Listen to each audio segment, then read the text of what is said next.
So please do make lots and lots of noise now for the genius Will Wright with his drink. Over to you, Will. Hi, everybody. Your audience awaits you. Okay. How you doing? Have you had a breather? Yeah, I had a good lunch. I have my generic Frappuccino. I'm not going to tell you where I bought it. Yeah, look, no advertising there. No advertising. He's at a bit of a whistle-stop tour, been all over Europe, and I believe you're getting back to the States tomorrow. Yeah, tomorrow for our launch event in San Francisco. Fantastic. Well, you take it away then. Thank you very much. Will. So this is great because all the places I've been, I've had translators having to translate what I say, and I speak a language that's similar to yours, although not the proper Queen's English. But I think I can go a lot faster today, which is great. But if I go too fast, sorry about that. I wanted to start, actually, before I show you any of the game, I want to give you a little bit of a sense of the inspirations behind Spore, kind of what brought me to it. Because I think once you understand that, you get a little bit better sense of kind of what the game is trying to do. You know, we had this very optimistic view of what the future was going to become. When I was 7, I saw this movie, which had a huge, kind of impact on me, 2001: A Space Odyssey. It introduced me to a couple of new important concepts. Number one was alien intelligence. The other one was homicidal robots, AI. And I would find that later in my life, I kind of maintained these fascinations into adulthood. In 2001, it was kind of interesting because when people saw the movie, they took it for granted that the computer could have these natural conversations with people and even do things like read lips. But everybody went out of the theater saying, there's no way a computer would ever beat a guy at chess. Because we considered chess something that you had to be really intelligent to play. And in some sense, understanding and trying to do AI caused us to re-understand what human intelligence is and a lot of human abilities, things that we take for granted. So we landed on the moon, in the late 60s, and it seemed perfectly natural that 30 years later we would have these giant colonies and we'd be living and working on the moon. And it was really interesting to me later in life to see this future not unfold, because at that time as a kid I thought that adults knew everything. And so I thought that what they were showing me as a kid, of course, would happen. And it, gave me a very strong interest in the future and why things are inherently unpredictable in that sense. Now, getting to aliens, in our culture we have this kind of rich tapestry of aliens in fiction that come in all different shapes and sizes. If you look at them, some of them are very nice, some of them are very mean. Some are very smart, some are very stupid. But each one of these, represents aspects of humanity. Really, we take aspects of humanity and extrapolate them in different directions to kind of come up with our concepts of aliens. Now, robots are kind of similar in that robots were trying to recreate human abilities, either mechanical, physical abilities, or things like intellectual abilities in robots and computers. But it's only when you try to recreate these human abilities. If you try to build a robotic hand, that's the first time you actually realize how wonderful the human hand is. So I think in some sense, both aliens and robots are telling us more about ourselves than anything else. These are ways, filters, and kind of lenses for understanding humanity at a different level. I got my first Apple II computer way back around 1980 to connect to robots that I was building. That's what really got me into computer games, where the robots led me to computers, led me to games. I still build robots to this day for things like BattleBots, Robot Wars, and just experimental stuff that I build in Berkeley. So I've always been interested in robots, and it continues. And I've always been interested in space and astronomy since I was a kid. More recently, I got really interested in the SETI program, which is looking for extraterrestrial life with radio telescopes out in the galaxy. And that was one of the original inspirations for Spore. And the first guy to really do this, to actually point a radio telescope up in the sky, was a guy named Frank Drake. And he came up with something that has become known as Drake's equation. And this is kind of an estimate for how many alien intelligences might be out there in space that we might one day contact. And really, this equation is just basically the number of stars times the number of planets, times the percentage of those that might develop life, times the percentage of those that might become intelligent. You multiply all these numbers together, and you get some estimate for how many alien intelligences might be out there. What I found interesting about Drake's equation was that, in some sense, it spanned all the known sciences, all the way from physics through chemistry up to astronomy, from the very small to the very large. And so I thought it was a really interesting way to collapse all of science into one simple question that almost any 5-year-old can understand.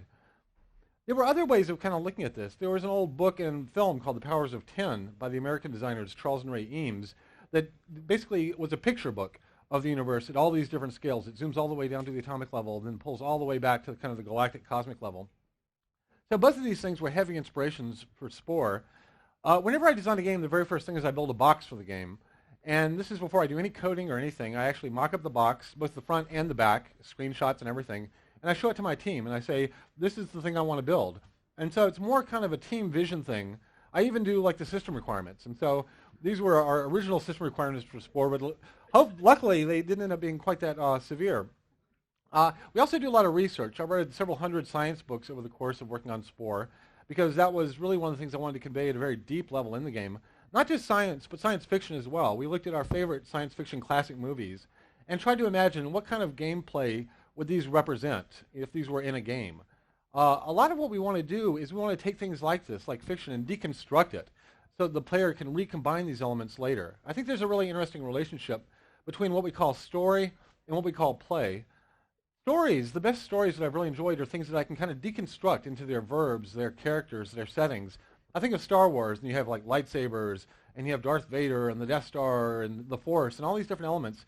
And people walk away, and then they can play Star Wars. We can have lightsaber battles. We can imagine, what would happen if Yoda fought Darth Vader, things like this. And so we can inherently deconstruct some of the best stories, and they lead to the widest variety of play experiences. Story leads to play. My favorite play experiences are just the opposite. They're generative. In playing, I actually create a story, and the most interesting stories I've experienced in games are ones that I've created, not ones that the game designers tried to tell me. So I think really good play leads to the best stories, and really good stories lead to the most play. In both cases, these are kind of educational technologies in forms of model building. They're ways of us understanding the world around us through kind of entertainment. Now, in deconstructing our science fiction movies that we enjoyed, we looked at all the different elements that you might find in science fiction. Things like alien abduction, faster-than-light travel, weapons, weak and powerful, terraforming, the ability to modify somebody's psychology, giant monsters fighting, the ability to uplift primitive species, crop circles, cloaking devices, etc. By giving the players all these tools, we let them recombine these things as they play the game, and this is at the space level of Spore, to roughly kind of create their own epic space opera. There's another thing that I noticed a long time ago, which is that kids inherently know that they're creative. When we're young, when people ask us, can you draw, can you dance? They've actually done studies. They go into a kindergarten and ask kids, how many of you can draw? Everybody raises their hand. How many of you can sing? Everybody raises their hand. They go into a university level class and they ask the same questions and nobody raises their hand. So they kind of concluded that education is the process of teaching us the things that we can't do. And so creativity, whatever creative aspirations we have, are basically beat out of us as adults. But yet in games we find that whenever we give the players the opportunities to make cool new things, that they just love it and they run with it. And they always surprise us, the amount and the quality of what they manage to create inside these games. And if you can get 1 million people roughly pulling in the same direction over time, what they can accomplish has always just been tremendous all through human history. Now we notice in games, though, that there is this characteristic curve. We get a lot of stuff from the players that, honestly is not great. And, a little bit less that's pretty good. In terms of the truly exceptional stuff, it's usually pretty small. So this is characteristically the curve, the quality curve of the type of stuff we see players creating in games. And I don't think that's the fault of the players. I really think it's the fault of the tools. And with Spore, one of the things we looked at was this curve and said, how can we raise up this into the curve, get more area over here? And so we put a huge amount of development effort into making the tools, the creature creator, for instance, the building creator, the planet creator, very powerful so that with a few clicks, the player felt like they had a lot of creative leverage in the game. We ended up studying a lot of constructive systems that players were familiar with. So the metaphor that we used for these tools were very familiar metaphors that people had played with, in childhood toys and whatnot. We also had to take whatever the player made in the game and then bring it to life. We looked at what our artists would do in terms of texturing a creature or a character, animating it, building the mesh, and all these steps that normally we would throw artists at. And we ended up teaching the computer to do these things. So that basically we programmed an artist inside of the game that would be looking over your shoulder as you made something, and then it could instantly bring it to life. And really that's part of the fun of it, because normally when people build tools, they think about how to make the tools more powerful or more functional, but they don't think about how to make the tools fun. And that was our highest criteria for the tools in Spore, is even if I didn't care what I was making with the tool, using the tool had to be entertaining enough to where I'd want to keep using it and keep making stuff, even if I didn't care about with the output. Now as a brand, we were looking at Spore, obviously we wanted to have kind of some science basis to it, but also this deep kind of emphasis on creativity, on the personal, unique stuff that you make in the game. So really, I see Spore as a brand as this intersection between these two things, science and creativity. We released the Creature Creator a couple of months ago, Mac and PC, and basically our community started coming to life for the very first time. And in our games, our communities are becoming a very important component of the game, probably more important than the game itself. And whenever we launch a game, we never know what's going to happen. The community basically slowly comes to life, gets up off the table, starts running around, breaking things, who knows what. It's out of our control, and that's good. I mean, that's kind of cool. We want these communities to have a life of their own. When we released the Creature Creator in the US, it jumped to the top of the sales chart right off the bat. And the rough plan was that we would release this about 2 months ahead of the main game release. And what I was hoping to do was that we would populate our databases with the creativity from people using that. Based upon what we had seen happen with The Sims 2, I was roughly expecting to get about 100,000 creatures by the time the game launched this week, which is about 100 times more characters than most games have because they're all built by artists by hand. Instead, what happened after we released the Creature Creator is we got that many in about 22 hours. I was roughly hoping by the end of this year that we would have maybe as many as 1 million creatures that players had made up in our database. We hit that in about a week. We're currently somewhere over 3 million creatures, unique creatures that players have uploaded to our servers. And that's a very interesting number because it turns out the number of known species on Earth are only about 1.5 million. And our fans achieved that in about 18 days. And by a lot of accounts, God did that in about 7. So if you divide the two numbers, it turns out our fans are about 38% of God's creative output right now. And I thought this was an interesting metric because I'm starting to think more and more of our fans as a creativity engine. And now I'm looking at what's the horsepower of that creativity engine. So we decided to call it G with a big G as the metric that we're using for the horsepower, the creative power of this. That's to distinguish it from a small g for gravity. I think that, right now we're probably approaching around 1 G of creative capacity in this engine, this meta brain of all the players kind of making stuff and sharing it. I think by the end of the year we're going to be somewhere in the vicinity of 3 Gs. But more and more I'm thinking about, a game like Spore really is harvesting the imagination of millions of players into a meta brain and then redistributing it to all the other players as they play the game. Now, not only did the quantity of what they were making surprised us, but the quality as well. There were things that we didn't think they could make that they ended up making. We didn't think they could make robots because we had not given them robot parts, but they didn't seem to have any problem with that. They made plenty of robots. We didn't think they could make humans. We had tried making humans, and they didn't look like human at all. We didn't think they could make realistic animals, but they amazed us with the realism of the animals they were creating in this creator, as well as things like, kind of scary things, and things that weren't even creatures at all. So they were just, and what's fun is that these things in the game are creatures. They were all many creature editors, so when you put them in the game, they move around in the weirdest ways and eat each other and fight and do all the creature things, but still look like a chair. And this is kind of what I mean by unconstrained creativity. I want the players to bring this game in totally unexpected directions creatively. They also did a lot of things that were very artistic. I mean, just amazingly beautiful, especially when you see them in the game animating and moving around. And of course, when players are creative and they make stuff, they want to share this creativity with each other. So we have a lot of integrated features that allow players to take what they've made in the game and then share it with other people. One of the things we have is integrated YouTube upload. So you can make little movies of your creations, and with one button, if you have a YouTube account, it'll directly upload it to YouTube for other people to look at. We've had several thousand videos uploaded already to YouTube. The week the Creature Creator came out, it was starting to bring down the YouTube servers because we were getting so many YouTube videos.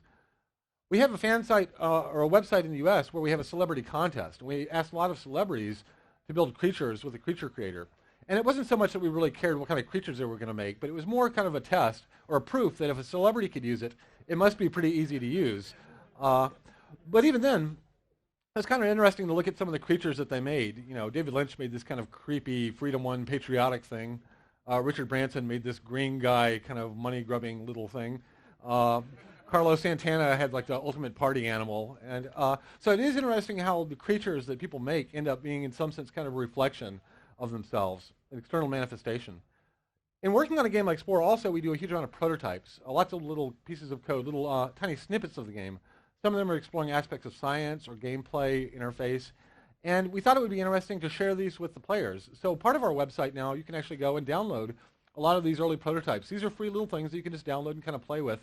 But we want to give players kind of a look behind the scenes of game development and to some of the science that was going on in Spore. We also did a documentary with the National Geographic Channel where I traveled around the US and I interviewed a lot of evolutionary biologists, and they were using Spore to explain their evolutionary theories, kind of using Spore as a fun front end to explaining their work. And this is actually shipping a copy of it in the Galactic edition of Spore, as well as airing in the US next week.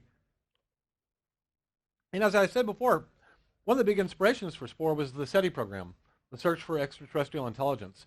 It turns out that the guy who started this science back in the 1950s, Frank Drake, is still there at the SETI Institute.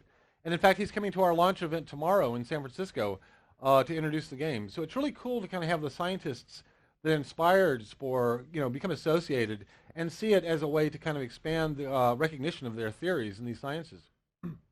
Now, a lot of people ask, is Spore going to be as big as The Sims? And we can never know that. We're hearing a lot of stories, though. There's an old saying that the plural anecdote is not data, which is to say that it's a little dangerous to abstract from a few stories. But yet, what we've heard from people already using the Creature Creator sounds very similar to what I was hearing from players that were using The Sims right off the bat. That people who were not attracted to games, that were kind of more creatively self-expressive, are being attracted to this in a way that they never were to any other computer game. So I think that bodes well kind of for where we go in the future.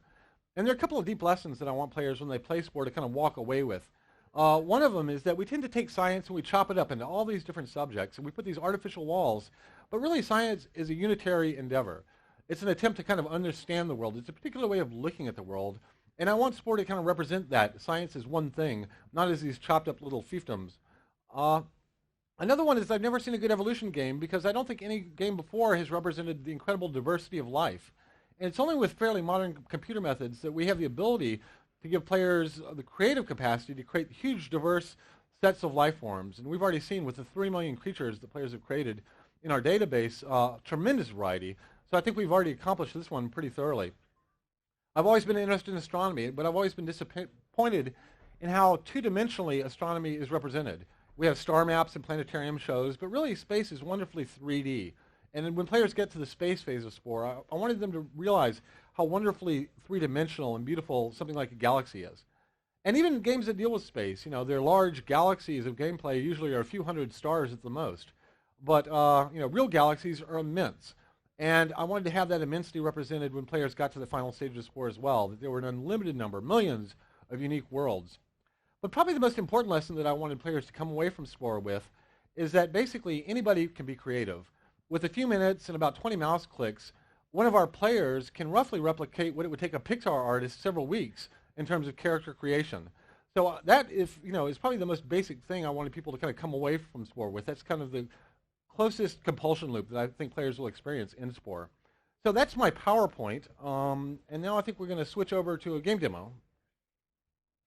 Sorry if I'm talking so fast, but it's especially when I give demos, it's really hard to show a game like Spore and give you any sense of it. There's so many different directions you can take in it, and so the best I can do is kind of give you a brief overview of little bits and pieces of the game. How many of you have actually used the Creature Creator in Spore? Oh, okay, a good bit of you. So maybe I'll skip that part since you've seen that, and I can concentrate on a couple other things. How many of you seen any videos of the game, the gameplay? Okay, that'll help. I think what I'm going to do in that case, I'm not going to show the Creature Creator.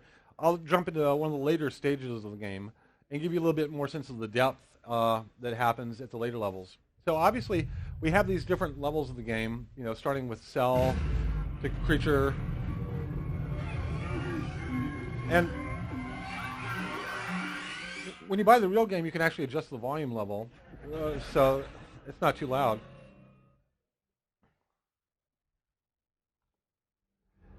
One of the things we found, some players approach Spore, very game-like. I'm going to go in and I'm going to play the game. I'm going to beat it, etc. And are we online or not? We are? I'm going to try logging in my account here to see if... I don't want anybody to see my password, though. This will just give us a connection to the... Let's see if we're online here. Oh, good. Cool. One of the features right off the bat that we wanted players to be able to do, it's very fun to kind of look at the other stuff that players have made. At any time in the game, you can hit the B key, and it brings up the browser. And basically, everybody playing the game gets their own Spore page. It shows things that they've made, accomplishments that they've achieved. One of the things we looked at a lot in working on Spore was social networking sites like Facebook and MySpace. And we integrated a lot of the features from those sites into this part of the game to where I can do things like make buddy lists. I can make Sporecasts. I can tag content. We have achievements and things that I can share. These are different types of content that you can find in the game. We have editors for each one of these. So these are various types of buildings and specialty types. So these are, for instance, factories that players have made. I can kind of back up here and say, I want to look at, let's say, vehicles and airplanes. And now I'm just actually browsing aircraft that were made in the civilization phase of the game. And for any one of these pieces of content, I can go in and then find out who made that thing. I can make them a buddy on my buddy list. And we're expecting also, if I see something I really like, I can comment on it. So every piece of content also becomes, in essence, kind of its own running discussion thread. So there's a whole metagame outside of Spore directly where I can go in and kind of explore content that players have been making in the game. Now, we've also found that some players want to actually go in and just play with the editors right off the bat. So if you want to play with Spore as a toy rather than a game, I can open this. And this is actually kind of a map of the different editors. These are the different levels of creature editors, different types of building editors, vehicle editors, or boat editors, ship, airplane, UFO. And share allows me to kind of manage my content, the stuff that I've made in the game. But right now I'm going to go back to play, which allows me to start a game. These are starting locations. I can start a new game in the galaxy. Each one planet's different, and their location matters to some degree as well. This is a saved game. This game is at the civilization phase. When you start a game, or you promote to any level, you might see little things on the bottom of the screen here. And it's actually showing other players' creations that are coming into your game to pollinate it. So every time you play the game, you're encountering different things, different creatures, different races, different empires. And these are basically the creative output of other players. So this is fairly late in the game. This is the civilization phase that I'm in right now. This is one of my cities. I have a little empire of cities down here on the map, and I can scroll them around and look at them. I can zoom into them and manage them directly if I want to. So for any city, I can sit here, and there's a very simple little game of SimCity where I place buildings. The way I arrange them will influence things like my citizens' happiness, their output, the defense. I can also play, at a very, very low level. If I want to go in and just decorate their city aesthetically, I can go in and put things like fountains down, trees, etc., which will increase their happiness. This is interesting. This is a procedural music generator that's under the hood of a lot of the game. This is developed by Brian Eno for us. And at this point in the game, I can actually start playing with this. So we, in fact, have a music editor as well. With one click down here, it generates random themes. You can actually hear this a little bit better. I can actually bring down these channels. And so now we're just hearing the melody. These are different instruments. So one click here, and it'll generate a new melody. And so I can click on this until I get a melody I like. And then this will add in the rhythm section. And each one of these is a different algorithm for a rhythm to add on top of that melody. And then these are ambient loops down here. And if I want to, I can even go in and directly edit the tune and put in the notes I want. So I can actually put in a specific tune. So, of course, I messed it up right there. I'll click random again. But Brian Eno developed this for us. So even at that level, we have the ability to go in and customize. And when you design a creature or a vehicle or whatever, the music that's in the editor is actually this under the hood. So every time I design a creature, I'm hearing a unique theme based upon the design of that creature that's being composed as I build the creature. But let me pop back out of this just for a second. Now, on this planet, we've got several cities. We have different types of cities. We have economic, military, and religious. This is a military city here. And what I'm really trying to do is capture the other cities on the planet. Now, let me back up just a little bit. As you're playing Spore, one of the things it's doing is it's keeping a visual history of everything you've done in the game. This is my timeline, and that goes all the way back. If I drag this all the way back, this is the very beginning of when I started playing this game in cell phase. And it's showing every generation of cell that I've created. And as I move forward here, we start seeing a transition to creature game. And you can see the way I played cell game here, I was actually eating plant material. And by what I did in that game was actually setting me as an herbivore. So every level is actually programming one aspect of your personality. You can think of this as like a Sims personality. And when I played creature phase, I became an herbivore. I could have become carnivore, which would have changed my game all the way through, all the way up to space phase. I actually earned superpowers all the way forward based upon how I played the earlier levels. As I played creature game here, these are basically brain upgrades, parts collected, other creatures I've attacked or allied with, times I've died. Now here I was playing fairly socially, then got very aggressive and started bringing the line down. And right at the end of creature phase, I ended up as adaptable. That was where I was transitioning that personality slider. This is in the tribe, where I was actually conquering other tribes, attacking things. Tribe was played very aggressively here, so it came out as aggressive, which made my starting city in military. And this is showing, so basically everything you do in the game is recorded in this visual timeline. We wanted, up here on the sliders, there to be a really interesting kind of personality of your creature, of your whole species, based upon how you had played the game. And I thought of something like the Vulcans from Star Trek. And in the Vulcans' kind of backstory, they're these peaceful, logical creatures, or race, that had this very violent history. But underneath the surface of their psychology, they still have this kind of violence. And it makes them an interesting kind of schizophrenic race. And that's the kind of interesting backstory I wanted people to have for their creatures. It's also showing up here how long it took you to get through each phase of the game. So right now, life on this planet's been around for about 1.8 billion years. And so there's also kind of a speed recording. Now, these superpowers at the bottom of the screen are earned based upon how I played the earlier levels. So I have this superpower because of how I played cell level, and it's one of many possible superpowers. This superpower is from how I played creature level, and again, it's coming from one of a whole set.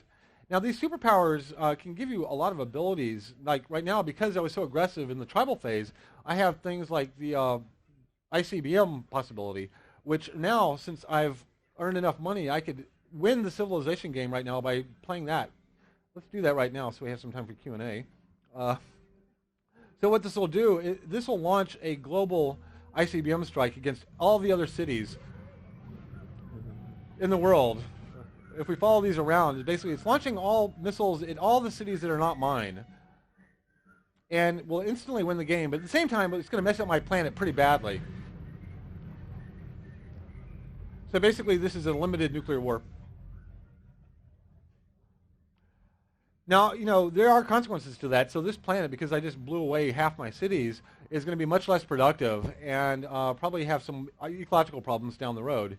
But at any rate, just for the sake of time here, this does allow me to progress to the next level of the game. So now I can actually get to the space phase.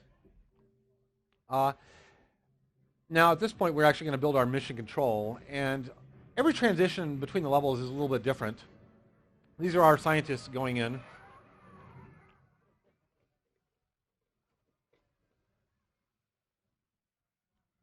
Now, once you learn one editor in Spore, you've probably played the Creature Creator, and you've learned most of the concepts of all the other editors as well. They're all very, very similar in the way they operate. You know, we have parts that drag out. We have basically morph handles on those parts. We can scale them just like the creature parts.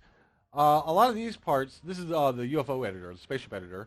They have interesting kind of morph handles that can kind of give you actually a very wide variety of these parts depending on how you morph them out. So it's very fun just to kind of explore the parts. And especially the vehicle parts, some of them are very kind of interesting morph targets. And so exploring kind of the morph space of these, you know, every part here in essence represents, you know, hundreds of potential shapes. And I'm going to put a little cockpit on. But with each one of these editors, you know, we basically wanted in a couple minutes somebody to be able to make something amazingly cool and powerful looking. So give me a couple seconds here. I'm going to put some blinky light things on here. And maybe some more lights. Oh yeah. We got a Blade Runner looking thing, little spotlights. One of the fun things about the vehicle editor is the fact that it has the concept of intelligent materials. You know, the Creature Creator painting is a little bit more limited than the Vehicle Creator painting. So with one click, I can go in and fully paint my vehicle based upon a theme here. It has some sense of where things like, you know, the cockpit should be, the glass, the wheels. If I want to, I really can go down to the individual texture level and say I want that texture in exactly this color, only in that one spot on the windows. And there's undo at every level, so you can basically kind of experiment. But we want to encourage players to kind of experiment with these things. But, you know, again, in a couple of minutes or less, I can sit here and make something fairly cool. Now I'm done. So we're going to launch my spaceship into the space game.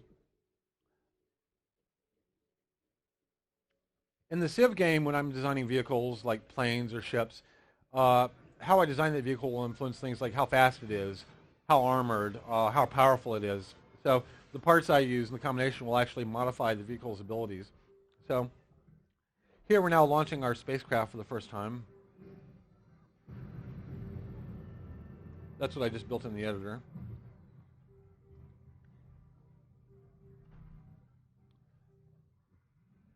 And now for the first time, we can kind of very freely fly around the entire planet and explore. We have a lot of mission-based gameplay in the space game. It gets almost like an MMO. We can open our communications panel, and our homeworld will basically ask us if we want missions, and I'm going to say no, just leave me alone. So go away. They give me a slight upgrade, which allows me to kind of leave my planet for the very first time. I start with very simple abilities in the space game, you know, things like very primitive tools, the ability to abduct stuff. One of the things I want to do actually is probably collect biological samples that I can use for populating other parts of the my colonies. Over time, I'll eventually do things like develop colonies and terraform entire worlds. So I'm going to abduct a few creatures here. There we go. Kind of freaks them out a bit. There we go. These are going into my cargo hold. We have very simple physics in this game. One of the things that we found, we didn't intend this, but it's fun. If I do this, you can actually throw things, and if you do it just right, you can get them into orbit around your planet, and they'll perpetually orbit your planet. It's really fun. And I think right now we're protected from using lasers. Oh, I can hunt if I want, but I don't want to hunt. So I'm going to pull away here. Also, for the first time, we can leave our home world. So this is the world that up to now we played the entire game on the surface of that planet. This is our kind of local solar system here. At this point, I can actually kind of go visit other planets. And we also have a lot of things distributed throughout the entire world. Whenever I come to a world and there's something interesting there, my scanner starts going. And if I follow my little scanner, it'll take me down, and it might be a rare item, it might be an alien technology. In this case, it's a spaceship wreck. And so I can scan that with my scanning tool.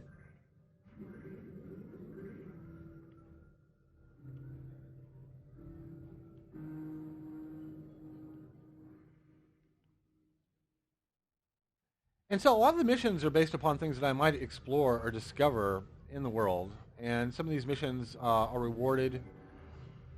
In this case, I'm getting a new ability. I'm getting a new alien technology, which allows me to actually leave my solar system for the first time. This is the mission that I've been given up here. We have a mission interface that will scan missions that I've done. We have badges that I can earn over time, quite a number of badges in different directions. And these badges unlock tools. And so we actually have a huge number of tools that you can kind of eventually unlock in the space game. And when I was talking about deconstructing gameplay from science fiction, this is where all these tools came from. And so we have tools to terraform planets, to do diplomatic interactions with other species, genetic engineering. Unfortunately, this is not my dev version, so this doesn't have all of my dev cheats. So it would take me a while to kind of unlock some of these things, the cooler ones, and show you. But we also have a lot of things hidden up at the galactic level. If we keep pulling back now, we can actually see the star map up here. This is my home star. These are local nearby stars. You know, every one of these star systems is an entirely unique planetary system. This mission is right now sending me to go investigate the location of where that spacecraft came from, that wrecked spacecraft. So if I zoom in, this is the world it's sending me to, this T2 planet. So I'm going to zoom in and I'm supposed to scan what I find on this planet. And so I follow my scanners.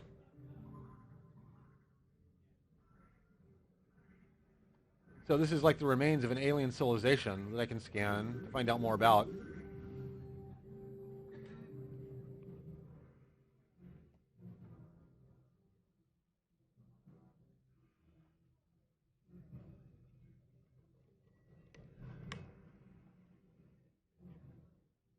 So here we have what looks like a destroyed colony that still has some defense systems activated. And we don't know what they're talking about. So this apparently is like an AI computer kind of responding to us here. And now it's actually launching an attack on us. Now, I don't have very powerful weapons at this point. Let's see, what do I have? Proton missiles. Now, I could retreat or fight these guys back. In this case, I'm actually going to fight them back if I can.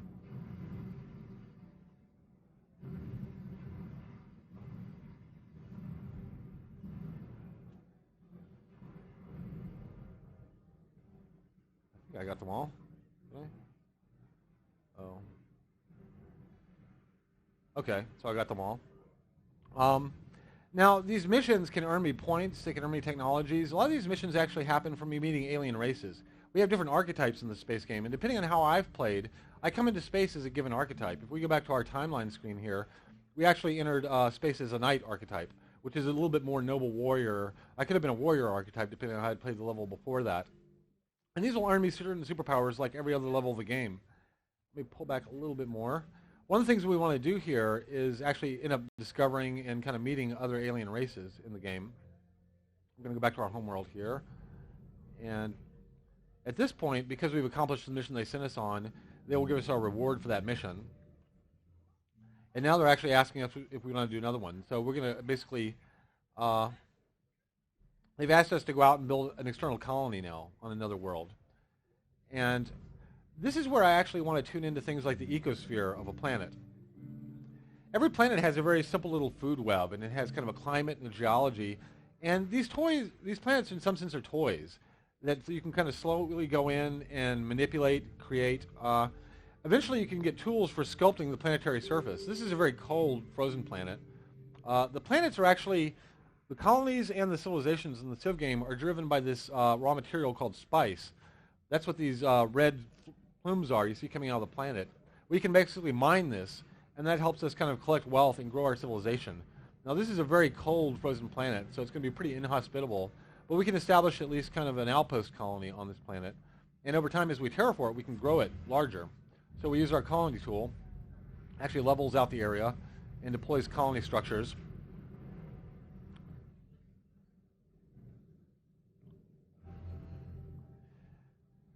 And now because this planet is so inhospitable, I cannot really grow this colony too much yet until I terraform it. If I look down here, it's actually showing me this planet's frozen. If I can warm it up and get it in this bullseye, I can actually expand my colony and make it much more prosperous for me.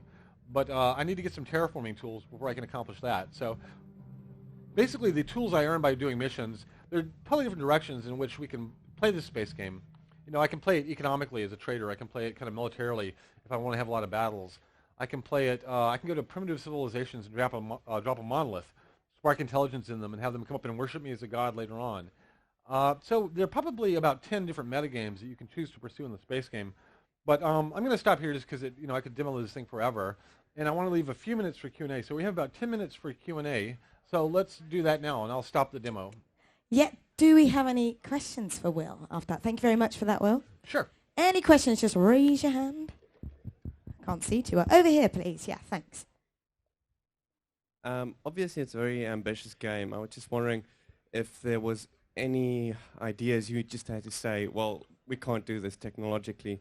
Yeah. There weren't any things that we couldn't do technologically. There were a couple things that we had a hard time doing for design and usability reasons. Originally, we wanted players to be able to build entire civilizations underwater.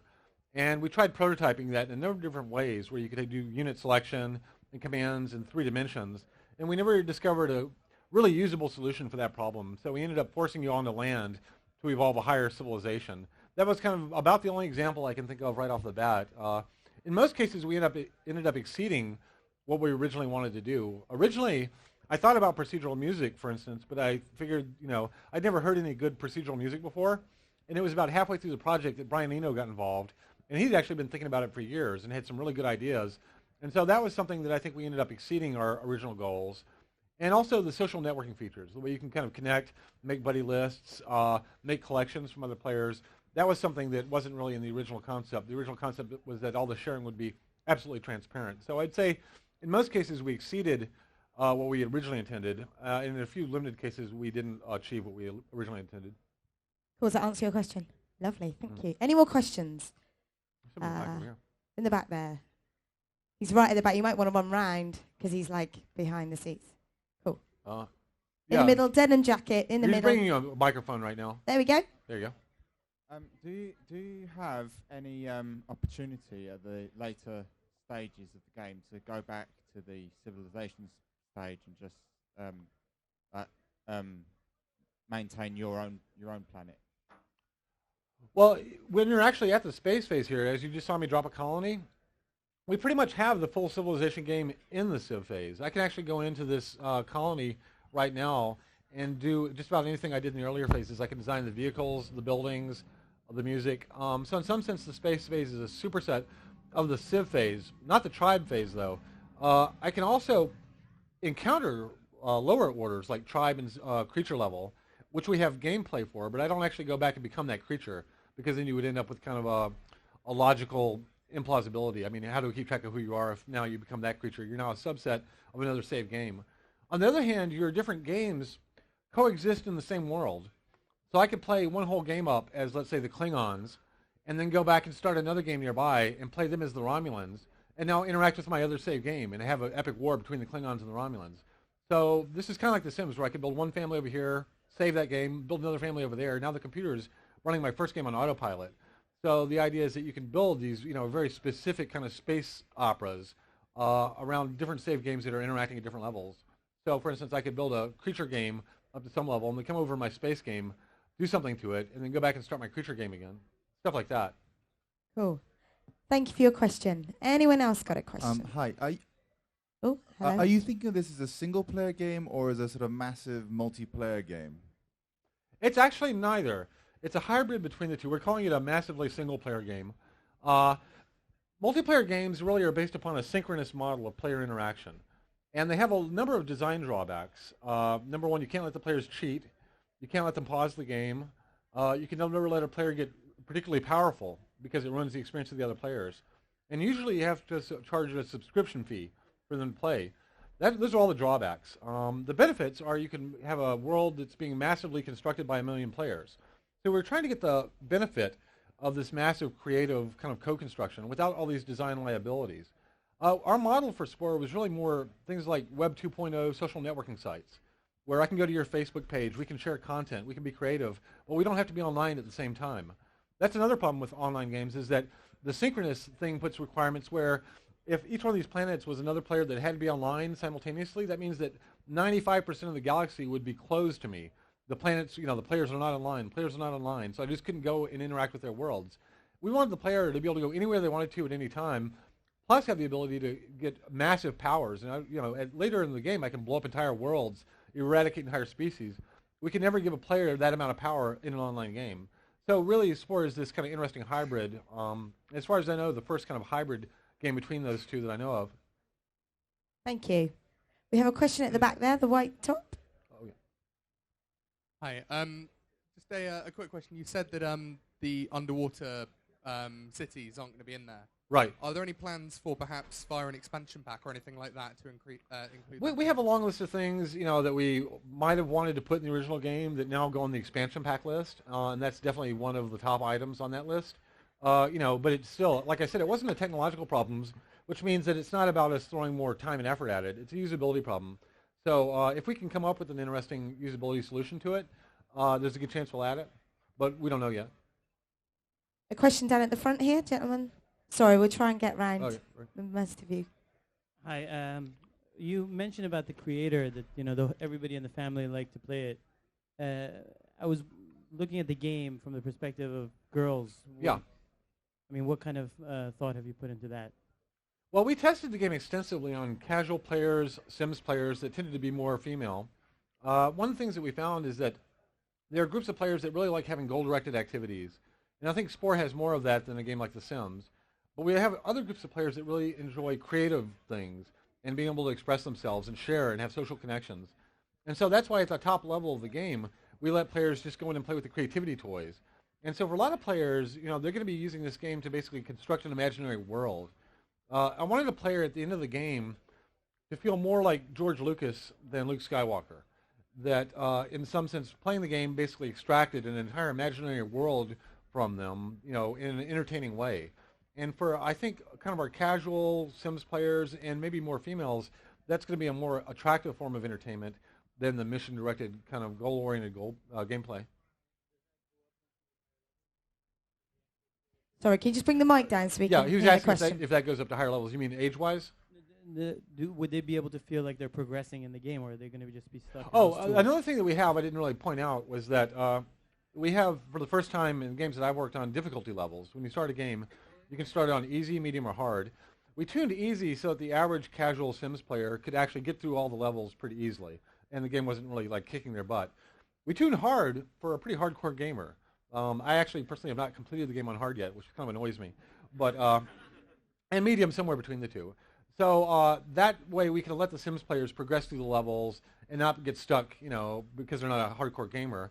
Whereas the hardcore gamers can go in if they want, to play a really hardcore Civ game or space game, it's there for them. Sure. Any more questions? Did we have one over here? Let's go over this side. So many questions. Can you talk about the iPhone version? Which limitation the iPhone version will have differences? Yeah, the iPhone version is really just the cell phase of the game, and it's kind of an experimental thing. We have an iPhone version and a Nintendo DS version, and they're both completely different from each other as well. I heard that the iPhone version was going to go live on the iApp Store this Friday, and it uses the tilt sensor, so you actually drive yourself around by tilting it. It's got it's beautiful graphics, very interesting feel, nice music. But it's not the entire game that you've seen here today. But that's not to say that we might not take other aspects of the game that you see here today and bring them onto the iPhone later as well. We actually have a very simple little version of the cell editor on the iPhone, so it still has the kind of constructive kind of orientation that the whole PC game has. There's another one at the back there, over that side. So now you've gone and done Sim Universe. What are you going to do next? What's the encore? A lot of people ask me that. I've got some ideas I've been working on in the background, and I don't want to start talking about them now because it takes me so long to make a game that years from now people will be sick of hearing about it, and I still won't be done with it, and that's how it goes. But there are plenty of other ideas out there. This is just kind of one way of looking at the world, and I think what I love about the world is that you can look at it in a million different ways. So it's not like there's any lack of ideas. Any more questions? Guy at the front in the red. Young man there being Right very here. patient. Yeah. As you know, you was able to create a whole galaxy of planets and creatures and all that. But how did you really be able to get an idea of having hundreds of thousands of planets? And also, since you have to create loads of creatures to go with the planets, did you probably use anything from the Spore creature creator to help you put creatures into the final Spore game? Yeah, that's exactly what the Spore creature creator is all about. When people use that and make creatures, or in this game, whenever they make anything, if they make a creature, a building, an airplane, a ship, a spaceship, a version of that goes up to our database. And as you're playing the game and you go to another planet, we populate that planet with stuff that other players have made. And that's how, there's no way we could have, if you actually go back here, let me pull back just a second. What we've been looking at this point of the game is, a solar system with a planet. And if we pull back a little bit more, you see a few stars around here. This is several hundred stars. Each one of these stars has a unique planetary system with unique creatures and everything. But this is actually a very, very tiny part of the entire galaxy. Every single one of the stars in this galaxy is different. We have millions of unique worlds. There's no way you could explore this galaxy in your lifetime. And the only way we can do that is because, as millions of people play the game, they are continually populating this galaxy. So that's the only way we possibly could have done it, was the fact that we populate the galaxy with all the other players playing their games are populating your world. We've got time for a couple more. The guy in the middle there with the black T-shirt. If you go around the back, he's at the very back.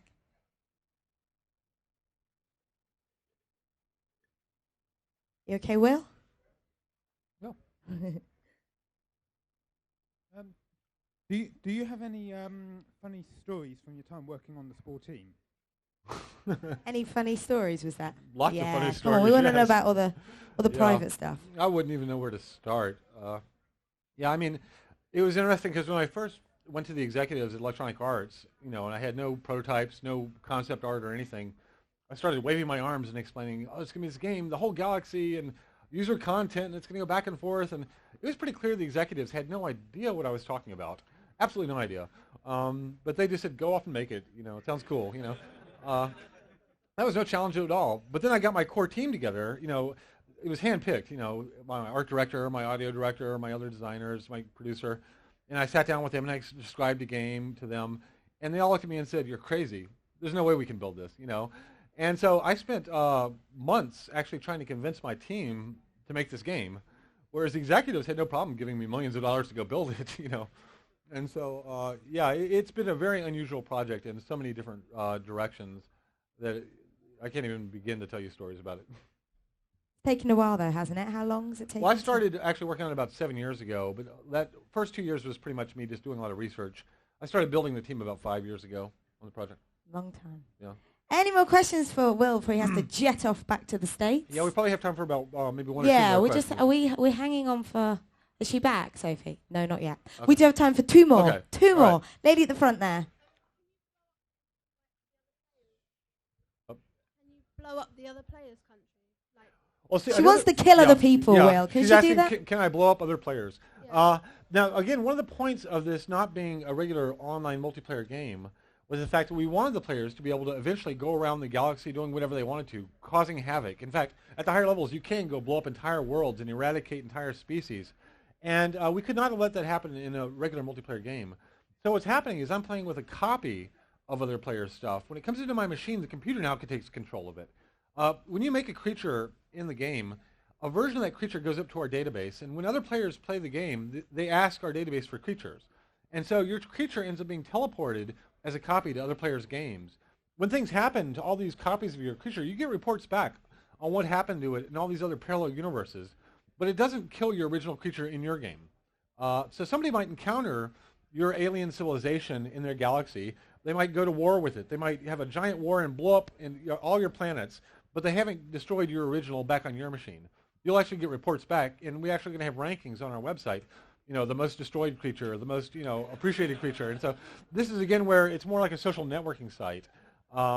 But we do want players to get a sense not only of what's happening to it out there, but also anybody out there that sees your creature and wants to talk to you can click on your creature and leave a message that gets routed back to you. You know, I love that creature you made, or where'd you get that idea? And so in some sense, going around this universe and exploring it is almost like browsing an art gallery. Everything you see in this universe was made by somebody else. You can click on it, find out who made it, put them on your buddy list, contact them, send them messages. So in some sense, it's like you're browsing a social network as you're playing the game. Cool. I did promise one more, didn't I? So one more, and the lucky man in the red. Here comes. In the middle? Oh, look, he's standing up for his question. I'm afraid that's the last one. To what extent is this a continuation of your earlier Sim Earth project?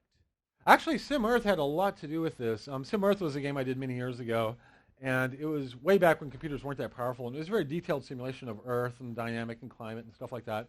But it was very number intensive. You know, for most people, when they played Sim Earth, the experience was pretty much like being put in the cockpit of a 747 in a nosedive with all the instruments spinning, and they grab the controls and start pushing them every which way, and it crashes. They play it again, they're in the nosedive, they push the controls every which way, it crashes. That was most people's experience with Sim Earth. And so I learned a lot as a designer in terms of I wanted to make the system simple enough to understand, but still complex enough under the hood. Most of the dynamics we had in Sim Earth exist in Spore at the planetary level. We have climate systems, we have simple geology, things like that. But yet it's all very visual and very visceral and intuitive. So in some sense, you know, part of Spore, that part of Spore, for me is like Sim Earth 2.0. And it was like I figured out how to do Sim Earth the right way. So it definitely has aspects of Sim Earth in it. Cool. That is all we've got time for with the questions. Thank you very much, Will. Ladies and gentlemen, the genius, that is Will Thank Wright. you, everybody, for attending. Now, hopefully Will's not going to go away because we would really love you to do a couple of signings with you, if you don't mind. Oh, okay. Now, what we're going to ask you to do, guys and girls, if you would like So you want me to sign the a screen poster, right here? yeah, they sign the walls, sign your trousers, whatever you want. What we're going to ask you to do is make a line across the front here at the table, so you're going to snake around like that. Spore. How will you create the universe? Coming September 5th, 2008.